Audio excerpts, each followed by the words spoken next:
Hermanos amados, como ustedes saben, hemos estado viendo, ya la semana pasada terminamos viendo acerca de la generosidad. Hemos hablado de que teníamos 4 puntos importantes para terminar este ciclo de las enseñanzas acerca de nuestros bienes, acerca de de las cosas que Dios nos ha dado. Uno de los puntos más importantes que hemos tocado a lo largo de esta serie de enseñanzas ha sido de que nosotros, hermanos, debemos entender que simplemente somos administradores, solamente administradores. No somos dueños de nada de lo que nosotros aparentemente tenemos. Y eso lo vamos a ir viendo y lo hemos ido viendo a lo largo de todo el tiempo que hemos estado estudiando.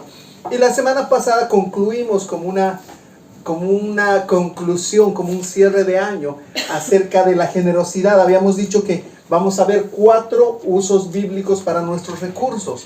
Esa es la forma práctica. Ok, el Señor nos ha bendecido, nos ha dado trabajos, nos dice que no seamos ávaros, sino que más bien tengamos contentamiento con lo que el Señor nos ha dado. Y todo eso lo hemos ido viendo a lo largo de estas clases. Pero hemos visto de que debe haber una manera bíblica para poder administrar nuestros propios recursos. Vale decir que la semana pasada vimos el primero, que yo les di una lista de 4, pero yo comencé por la cola, yo comencé por el dar a los demás. Hablamos acerca de la generosidad. Es importante y con versículos bíblicos hemos respaldado que el Señor nos ordena que seamos generosos. Y otra vez tenemos que entender, y vamos a ver a lo largo de esta mañana, que son mandamientos de parte del Señor, no son sugerencias, no son si tú quieres, si tú te sientes con ganas. Entonces, hermanos, vamos a ver en esta mañana las otras 3 y espero que el tiempo nos alcance. La primera, esta era la cuarta, la que vimos la semana pasada. La primera habla acerca de Dios y su iglesia. La primera habla acerca de Dios y su iglesia. Y para los que están anotando, esto básicamente nos habla acerca de una fidelidad a las cosas de Dios, pero a la vez una gratitud. ¿Por qué doy? Porque estoy agradecido, porque he entendido que no le estoy regalando al Señor, porque he entendido que estoy dando una mínima parte de toda la bendición que Él me ha dado. Entonces, hermanos, cuando nosotros hablamos de la iglesia, muchas veces en nuestro corazón dice, no, pero ¿cómo voy a dar a la iglesia si al final de cuentas el Señor no necesita mis recursos? Y el mundo y muchas iglesias, muchos falsos maestros se han aprovechado de esta situación y han comenzado a sacar dinero como el propósito principal de su predicación. Pero hermanos, la Biblia es clara, por eso estamos viendo principios bíblicos y vamos a irnos a la Biblia. Dios tiene un propósito y planes aquí en la tierra para su iglesia. Dice que la iglesia es columna y baluarte de la verdad. Entonces, estos planes son realizados en el mundo principalmente por esta iglesia que es columna y baluarte de la verdad. Pero la iglesia, hermanos, necesita recursos. La iglesia desde siempre necesita recursos para hacer la obra que ha sido llamada a hacer. A lo largo de la historia bíblica nosotros podemos ver cómo Dios hace responsable a su propio pueblo de sostener su propia obra. Y entonces, hermanos, lo que vamos a hacer a continuación es tratar de explicar cómo la Biblia nos instruye y nos da las pautas para poder aportar financieramente a la obra de Dios. Y primeramente vamos a hablar de algo que es ahora muchas veces controversial, que es el diezmo. Y esto lo encontramos en el Antiguo Testamento. El diezmo, primeramente, hermanos, para los que están anotando, era para sostener a los levitas. El pueblo debía dar a la clase sacerdotal un diezmo de su ingreso. Y eso lo vemos, los que están anotando, en Números 18:21. Y no necesitan buscarlo, anótenlo y yo se los voy a leer. Dice de la siguiente manera: y he aquí, yo he dado a los hijos de Leví, eso quiere decir a los levitas, todos los diezmos en Israel por heredad, por su ministerio, por cuanto ellos sirven en el ministerio del tabernáculo de reunión. Este era el pago por el servicio que ellos realizaban en el tabernáculo. Además, los levitas, a diferencia de otras tribus, no habían recibido tierras. Si nosotros vemos la historia del pueblo de Israel, todos los pueblos tenían tierras que eran parte de su heredad. Pero los levitas, el Señor les dice, yo los voy a sostener, el pueblo los va a sostener y ustedes únicamente tienen que dedicarse a las cosas correspondientes al tabernáculo y a las cosas mías prácticamente. Más adelante en el mismo capítulo, en el versículo 24, dice lo siguiente, dice, porque a los levitas he dado por heredad los diezmos de los hijos de Israel, que ofrecerán a Jehová en ofrenda, por lo cual les he dicho, entre los hijos de Israel no poseerán heredad. Y es lo que les decía, había un mandato de parte del Señor para que ellos no poseyeran ningún tipo de heredad, sino los diezmos les correspondían a ellos. Entonces, hermanos, es importante recalcar que los levitas eran el gobierno de ese momento. Recordemos que en ese tiempo había un gobierno teocrático, vale decir, pero quienes hacían cumplir las leyes y las normas en el pueblo de Israel eran los levitas. Esto implica que el diezmo a los levitas sería algo cercano o equivalente a un pago de impuestos. Si nosotros queremos equiparar al día de hoy, ese sería como un pago de impuestos. Y la segunda cosa, el diezmo era para sostener las fiestas religiosas nacionales. Ese era el segundo propósito de otro diezmo, no del mismo. En Deuteronomio encontramos que la ley establecía otro diezmo que se debía dar para financiar las distintas fiestas que el pueblo celebraba, incluyendo la Pascua. Yo les voy a leer Deuteronomio 12, 10 y 11. Dice lo siguiente: mas pasaréis el Jordán y habitaréis en la tierra que Jehová vuestro Dios os hace heredar. Y Él os dará reposo de todos vuestros enemigos alrededor y habitaréis seguros. Versículo 11. Y al lugar que Jehová vuestro Dios escogiere para poner en él su nombre, allí llevaréis todas las cosas que yo os mando, vuestros holocaustos, vuestros sacrificios, vuestros diezmos, las ofrendas elevadas de vuestras manos y todo lo escogido de los votos que hubieseis prometido a Jehová. Entonces, este diezmo era un diezmo que aportaba para las fiestas. Los judíos tienen muchas fiestas. La Pascua, el Hanukkah, tienen muchísimas fiestas. Entonces, esto era para la celebración de esas fiestas. Y el tercer diezmo era un diezmo que se daba cada 3 años. Era un diezmo que se daba para contribuir a los necesitados. Y ahí nos damos cuenta que ya Dios había dispuesto que los necesitados, los pobres, los extranjeros, estuvieran cubiertos por este diezmo. Entonces, esto lo encontramos en Deuteronomio 14, 28 y 29. Dice: al fin de cada 3 años sacarás todo el diezmo de tus productos de aquel año y lo guardarás en tus ciudades. Y vendrá el levita que no tiene parte ni heredad contigo, y el extranjero, el huérfano y la viuda que hubiere en tus poblaciones, y comerán y serán saciados, para que Jehová tu Dios te bendiga en toda obra que tus manos hicieren. La diferencia con los otros diezmos es que este debía ser dado cada 3 años. Ahora, hermanos, si nosotros contamos los diezmos del Antiguo Testamento, estamos hablando de 10% más 10%, y si dividimos el último 10% en 3 partes, que dice cada 3 años, es un 3.33%. Vale decir que el pueblo de Israel anualmente aportaba 23,33%, por lo menos. ¿Por qué? Porque lo que hemos leído, ellos traían holocaustos, sacrificios, primicias, ofrendas. Entonces, hermanos, ellos estaban acostumbrados a dar. Y el propósito de este último diezmo era para ayudar a los grupos sociales vulnerables. Es lo que nosotros hoy en día podemos ver como la social acá. Este dinero estaba destinado a aportar para este tipo de grupos, como los huérfanos, las viudas, los extranjeros, personas que pasaban necesidad. En resumen, la ley exigía al pueblo dar anualmente 23,33% por lo menos. Y tengamos esa cifra en mente para que nosotros podamos entender cómo se hacían las cosas en el Nuevo Testamento por mandato de Dios. Recordemos que esto fue una ley en el pueblo de Israel.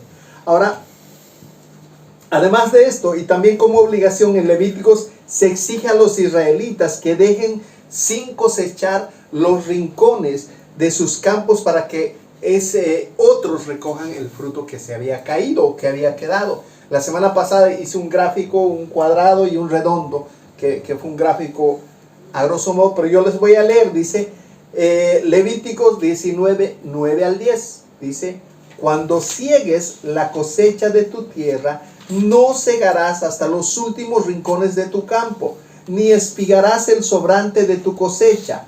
Tampoco rebuscarás tu viña, ni recogerás el fruto caído de tu viña. Lo dejarás para el pobre y para el extranjero. Y el Señor termina esto diciendo: yo soy el Señor tu Dios. Amén. En pocas palabras está diciendo: yo soy el que te sostengo. Y por eso te estoy mandando esto. Y este debe ser un principio en el cual nosotros también debemos afirmarnos. El Señor es nuestro Señor. De Él dependemos, hermanos. Hoy podemos tener una estabilidad económica fantástica, pero como lo hemos visto anteriormente, el Señor puede decir: hasta aquí, bástate en mi gracia. Y hermanos, eso es importante que nosotros podamos entender. Entonces, esto, hermanos, aparte de los diezmos, aparte de ese 23.33, aparte de las ofrendas, de las primicias, de los holocaustos, aparte ellos tenían que dejar sin cosechar los extremos de la chacra, de la parcela, no sé cómo quieran llamarle, que ellos tenían. Recordemos que básicamente el pueblo de Israel era un pueblo agricultor. Entonces, eso es lo que tenían que hacer. Todas las disposiciones que acabo de mencionarles eran contribuciones obligatorias, pero existían muchas ofrendas voluntarias también. Deuteronomio 16:10, como ejemplo, dice: y harás la fiesta solemne de las semanas a Jehová tu Dios, de la abundancia voluntaria de tu mano será lo que dieres, según Jehová te hubiere bendecido. Otra vez, les voy a leer este versículo porque es importante, porque parece que Pablo haya sacado de este versículo lo que él instruye a la iglesia. Otra vez dice: y harás la fiesta solemne de las semanas a Jehová tu Dios, de la abundancia voluntaria de tu mano será lo que dieres, según Jehová tu Dios te hubiere bendecido. Entonces, hermanos, hay mucha similitud con las palabras de Pablo. Números 18:12 dice: de aceite, de mosto y de trigo, todo lo más escogido, las primicias de ello que presentarán a Jehová, para ti las he dado. Entonces, ¿qué es lo que está diciendo? O sea, todo lo que tú vas a presentar, yo te lo he dado. Yo te lo he dado.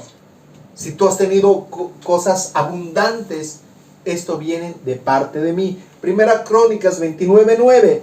Y se alegró el pueblo por haber contribuido voluntariamente, porque de todo corazón ofrecieron a Jehová voluntariamente, dice otra vez el versículo. Y para recalcar que ellos lo hicieron primero con un aspecto alegre, de todo corazón. Dice: y se alegró el pueblo por haber contribuido voluntariamente, y recalca, porque de todo corazón dieron u ofrecieron a Jehová voluntariamente. Amén. Hoy en día muchas iglesias entienden que estas obligaciones de los diezmos ya no están vigentes, y en realidad, hermanos, no hay un mandato en el Nuevo Testamento para diezmar. No vamos a encontrar un versículo, a pesar que sí se hace referencia a los diezmos en muchos versículos, pero no hay un mandato específico para diezmar. Pero yo quiero leerles algo que el pastor John MacArthur escribió y nos da cierta luz con respecto a esto. Y dice lo siguiente: por lo tanto, entre las referencias del Nuevo Testamento a un diezmo, no existe ningún mandato a los creyentes sobre la necesidad del 10%. Esto se debe a que el diezmo nunca ha sido una ofrenda a Dios, siempre fue una forma de impuesto para apoyar al gobierno. Más sin embargo, dice MacArthur, yo tomaría el 10% como la base y no como el límite. ¿Qué es lo que decimos? Nosotros, mira, yo voy a dar mi 10%. ¿Por qué? Porque esto es hasta aquí llega. Nos hemos dado cuenta que en el Antiguo Testamento no era 10%, era 23.33 mínimamente, sin contar todo lo que les he dicho. Aparte, hermanos, John MacArthur dice lo siguiente: pero yo tomaría como una base el 10%. ¿Para qué? Para que del 10% que yo tengo para arriba vaya lo que yo dé al Señor. Eso es lo que él está diciendo. Hermanos, recordemos otra vez que cuando vemos el Antiguo Testamento estamos viendo en el tiempo de Moisés el tipo de gobierno teocrático. Dios siendo el gobernante de su propio pueblo, pero a la vez él delegando la administración en ciertos hombres del pueblo de Israel. Dios gobierna a su pueblo por medio de los levitas. Entonces, hermanos,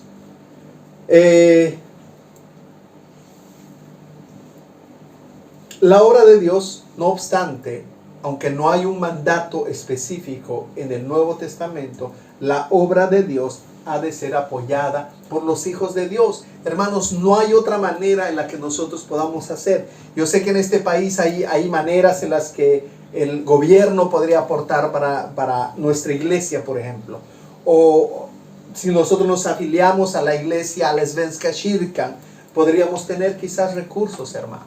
¿Por qué no lo hacemos? Porque si lo hiciéramos, estamos obligados a casar homosexuales, estamos obligados a acomodarnos a lo que la iglesia sueca es. Pero hermanos, nosotros tenemos responsabilidad con la Biblia, con Dios, con lo que Dios ha dejado en su palabra. Amén. Y es por eso que no lo hacemos. 2 Corintios 9, 6 al 7 dice Pablo con respecto a ese tema: pero esto digo, que el que siembra escasamente, escasamente también segará.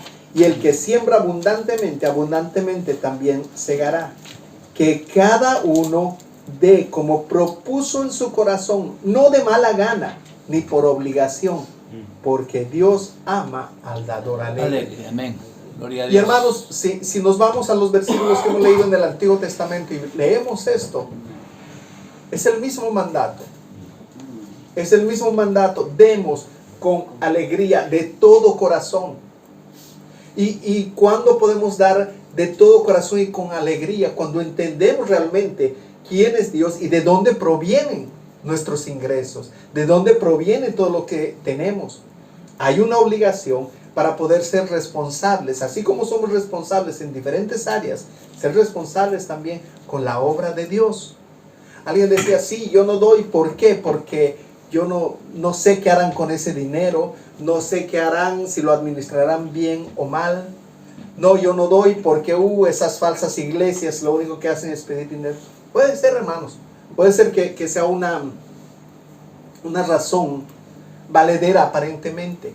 Pero hermanos, cuando la Biblia nos dice que seamos, demos, que seamos conscientes de que hay una necesidad de dar, lo estamos haciendo para Dios.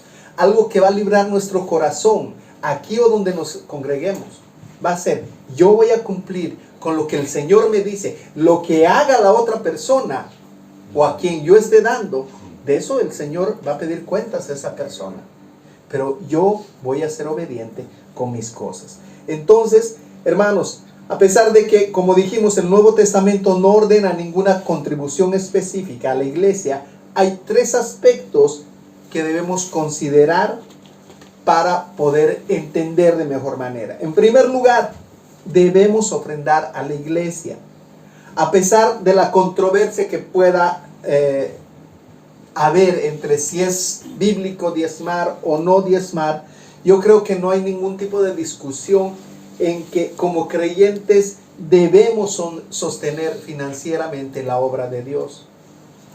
Hermanos, hoy en día nosotros tenemos la posibilidad de ser bendecidos por otros ministerios que son sostenidos por hombres que han decidido sostener la obra, y posiblemente ellos no saben, no tienen idea de en qué han invertido esos recursos, pero lo hacen con ese gusto de hacerlo como para el Señor.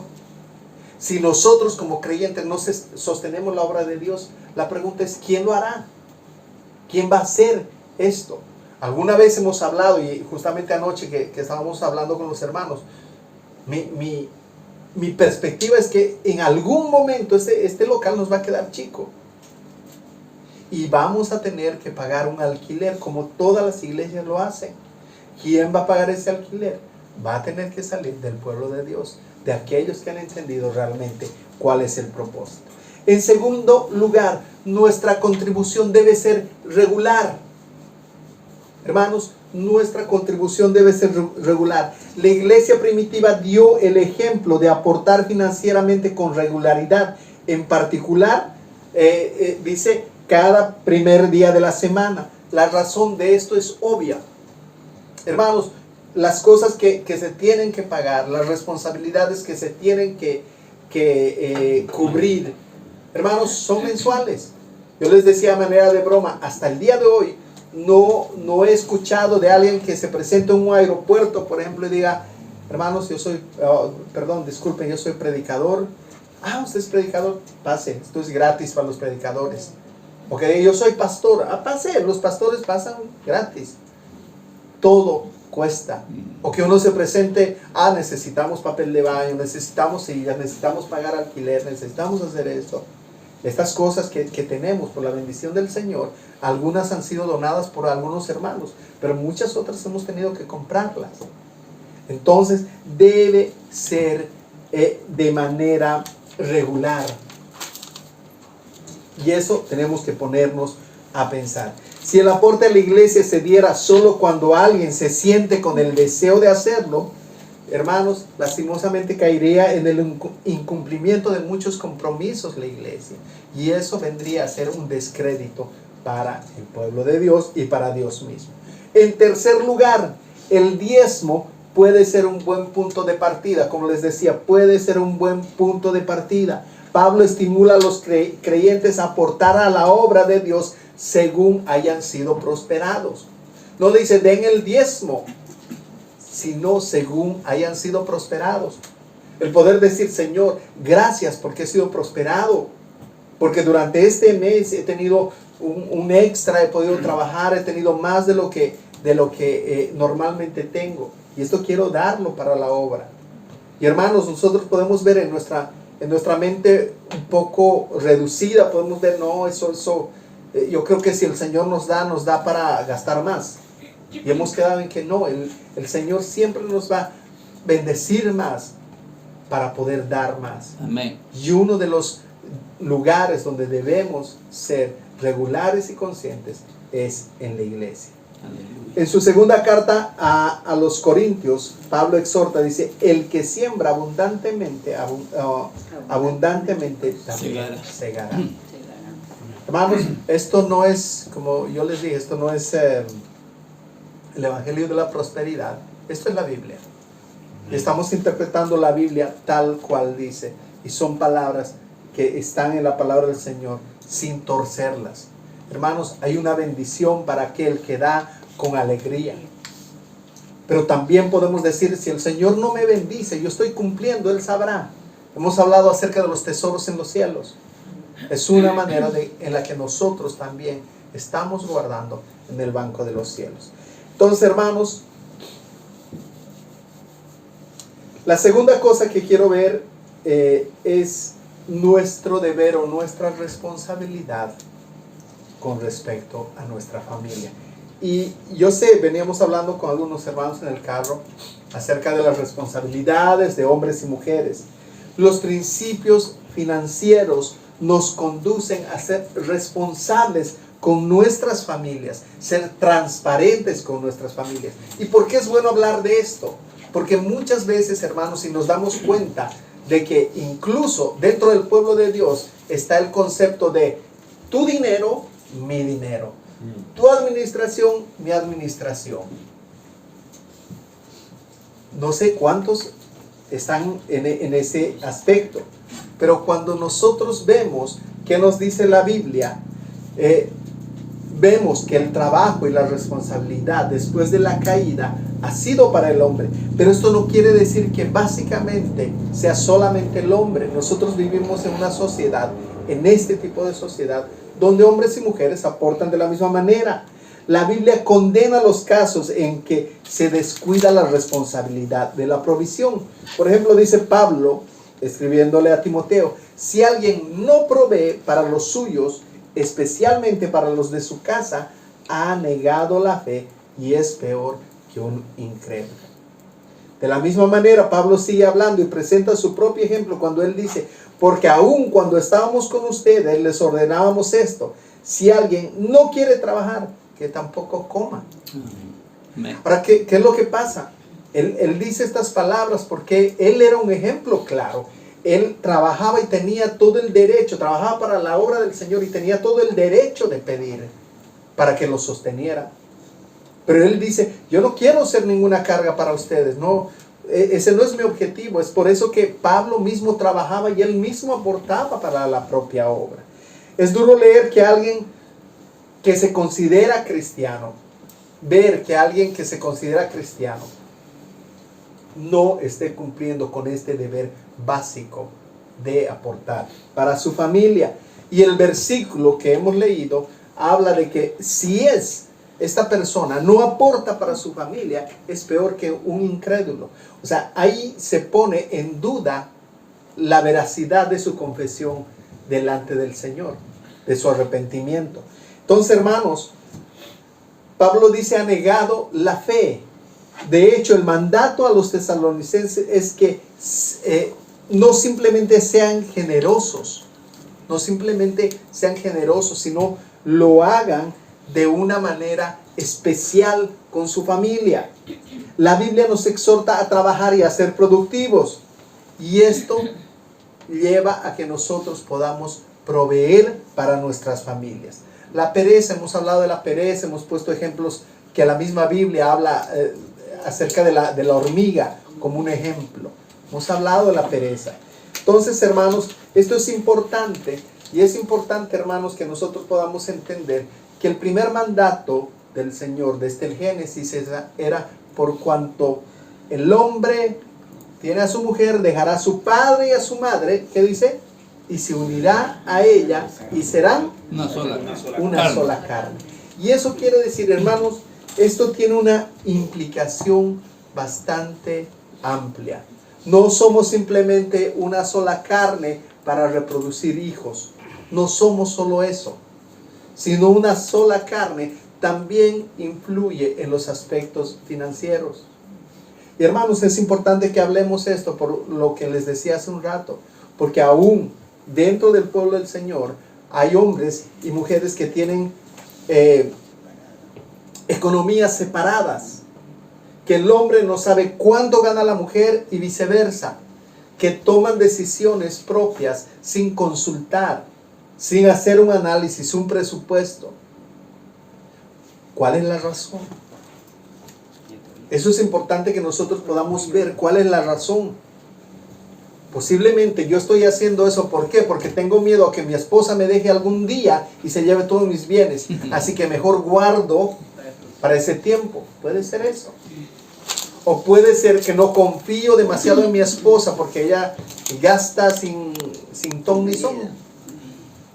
O porque me han enseñado así, mi mamá lo hacía, mi papá lo hacía, entonces yo lo hago así. O puedo decir, no, es que aquí en la sociedad sueca es así, 50-50, 50-50. Tú pagas, yo pago. Tú no pagas, no pago. Pero hermanos, ¿qué nos dice la Biblia? Y por eso es que estamos viendo principios bíblicos. Si decimos ser una sola carne, debemos tener una administración conjunta para poder velar por nuestras familias. Ahora, hay un aspecto que acá en Suecia también es distinto a lo que la palabra del Señor dice. ¿Qué dice de que familia, quiénes son familia? Papá, mamá, hijos, eso es familia. Pero cuando mis hijos se van de la casa, ya no son familia. ¿Qué son? Son parientes, simplemente parientes. Ese es el pensamiento sueco. Ellos ya van a formar su propia familia y dejan de ser mi familia. En realidad ese es el pensamiento sueco.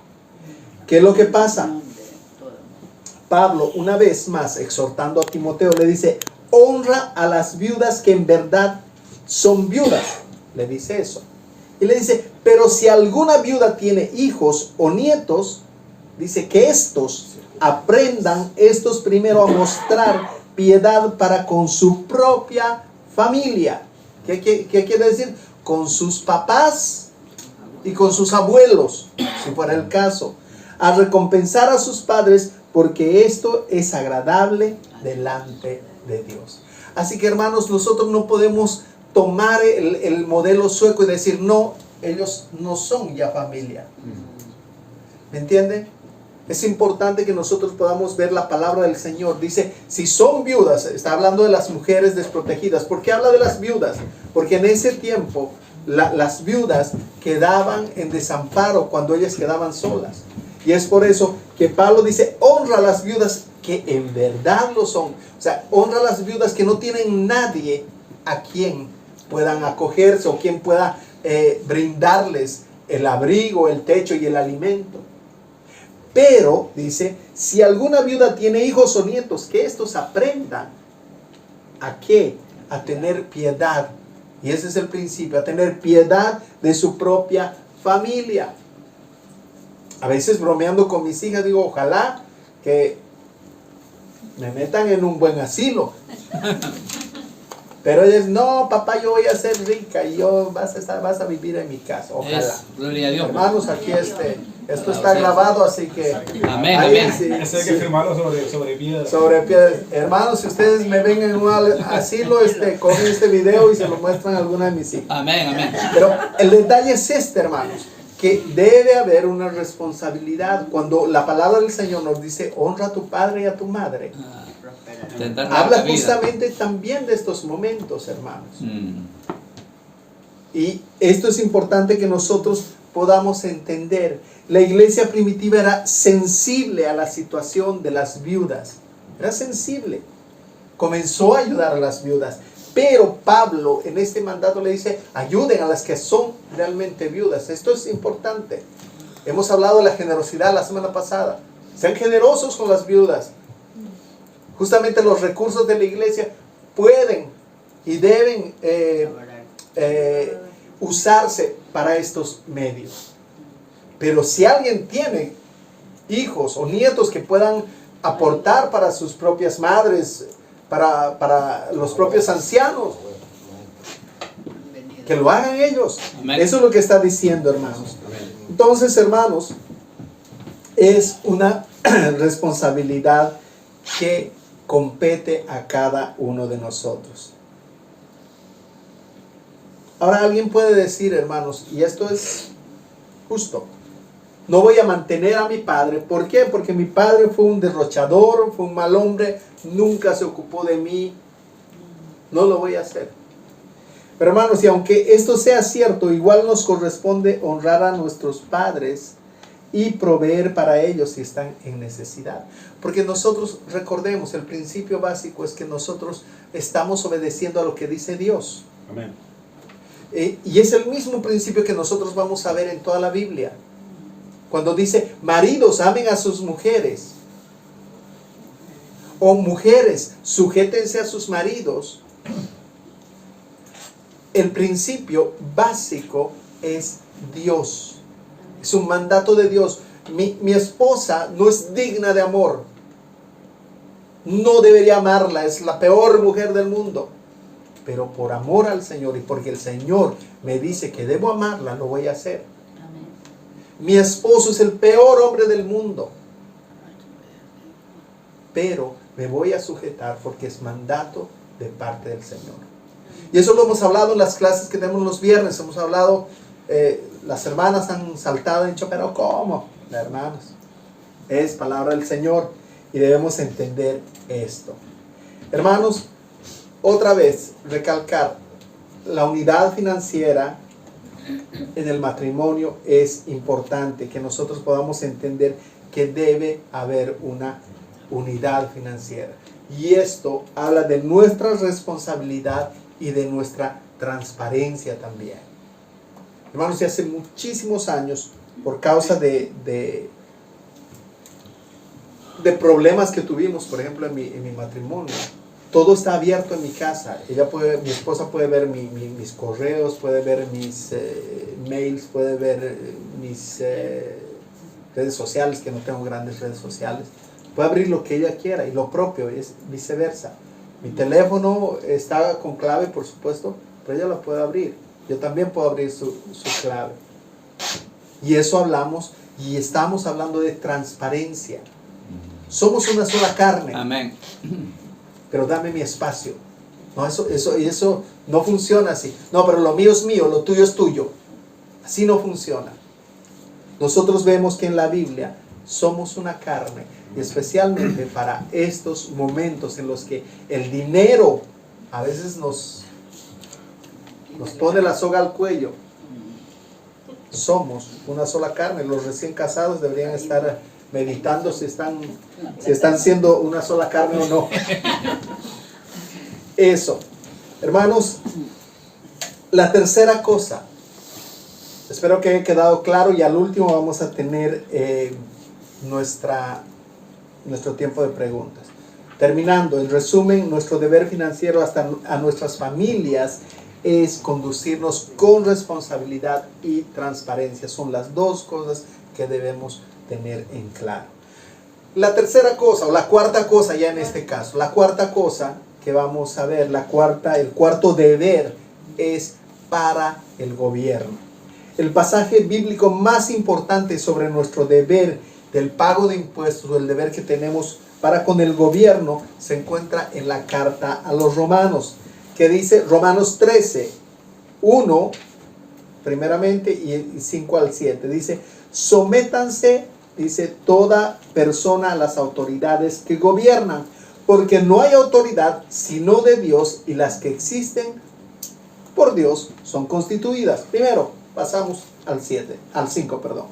Por tanto, es necesario someterse no solo por razón del castigo, sino también por causa de la conciencia. Pues por esto también ustedes pagan impuestos, porque los gobernantes son servidores de Dios, dedicados precisamente a esto. Paguen a todos los que deban. Al que impuesto, impuesto. Al que tributo, tributo. Al que temor, temor. Al que honor, honor. Hermanos, en este texto vemos que los gobernantes son servidores de Dios. En soberanía, Dios dispone quienes van a gobernar cada país. Y los hermanos colombianos estarán preguntándose: ¿y qué pasó con Petros? Petros. ¿Qué pasó con Petros? Ahí el Señor se equivocó. Correa. Se equivocó. Petro. ¿Qué pasó con Petros? Los bolivianos dicen: ¿qué pasó con Evo Morales? Evo Morales. ¿Pero qué nos dice la palabra del Señor? Diana. Castillo. ¿Qué pasó? Castillo. O muchos dicen: ¿por qué no tenemos un Bukele en nuestro país? Eso. Pero hermanos, la palabra del Señor nos dice que es Dios quien pone y quita a los gobernantes. A veces Dios da un buen gobernante como bendición a una nación, o un mal gobernante como juicio, como castigo. Pero a pesar de que el gobernante de turno sea malo, la realidad es que Dios siempre gobierna. Siempre gobierna. Y es algo que nos cuesta entender. Nosotros pensamos que Dios, como vimos el viernes, por ejemplo, que las bendiciones de Dios, la fe, va a resultar en que Dios nos va a dar todo lo que nosotros pidamos. Y no es así. ¿Qué dice el Señor? Como regla y norma: en el mundo habrá aflicciones. Tendréis aflicciones. Se confía en mí y venció al mundo. Tendréis aflicciones, pero confiad en mí. Amén. Ese es el principio. Van a tener aflicciones, van a pasar pruebas, van a pasar cosas, posiblemente toda la vida. Pero esto es pasajero. frente a una eternidad. Amén. Gloria a Dios. Recordemos que cuando Cristo vino, lo hizo en un gobierno autoritario. El imperio romano era prácticamente lo que nosotros hoy podemos ver como una dictadura. Y el Señor mismo, ¿qué dijo? Dad al César lo que es del César y a Dios lo que es De Dios. de Dios. Y estaba diciendo, den al César, den a ese dictador lo que le corresponde, pero den a Dios lo que es de Dios. Y hermanos, esto hace alusión directa a que cumplamos nuestros deberes impositivos, tal como leemos en Romanos.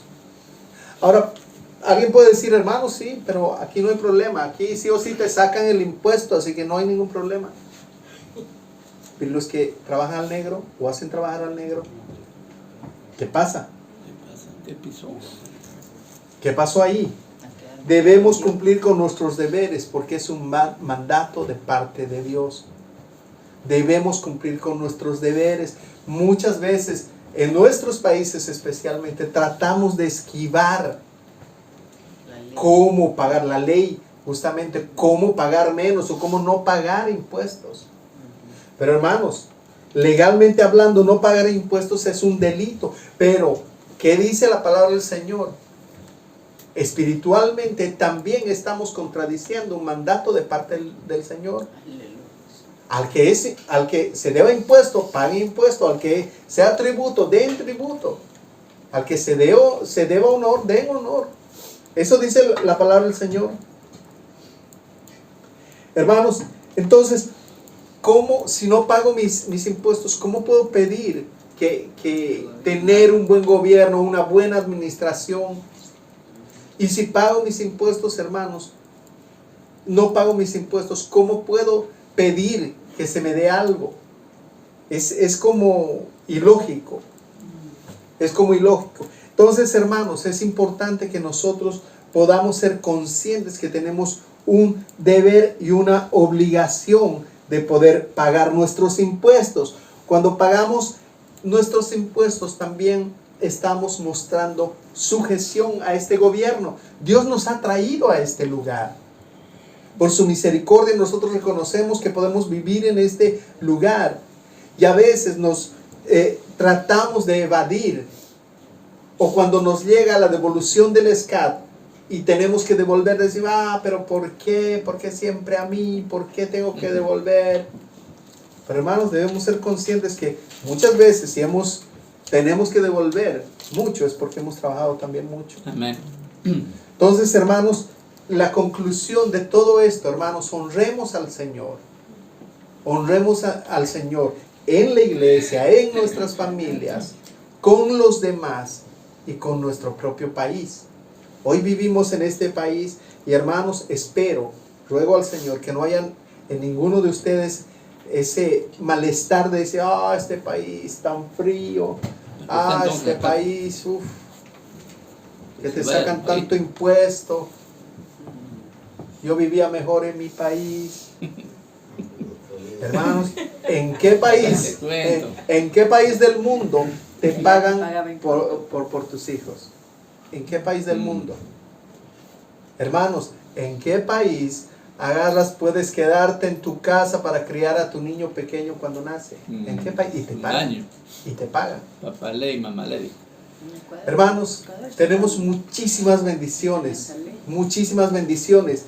Muchas veces, hermanos, simplemente nos enfocamos en lo malo que aparentemente nos pasa y nos olvidamos de todas las bendiciones que el Señor ha puesto delante de nosotros. Amén. Hermanos, mucha gente reniega de este país, pero con pena se va y vuelve. ¿Cuántos casos hemos visto? Y si Dios te ha puesto en este país, sea agradecido con el Señor. Si Dios te ha puesto en esta iglesia, sea agradecido con el Señor. Si Dios te ha dado una familia, sea agradecido con el Señor. Aleluya. Hermanos, esta es la manera en la que nosotros podemos hacer uso de nuestros recursos económicos. Y bueno, pusimos nuestros recursos económicos ahí, pero eso debería haber sido entre comillas, porque no son nuestros, porque nada nos pertenece, ni siquiera el tiempo que tenemos en esta tierra. Amén. Hermanos, preguntas, inquietudes, aportes.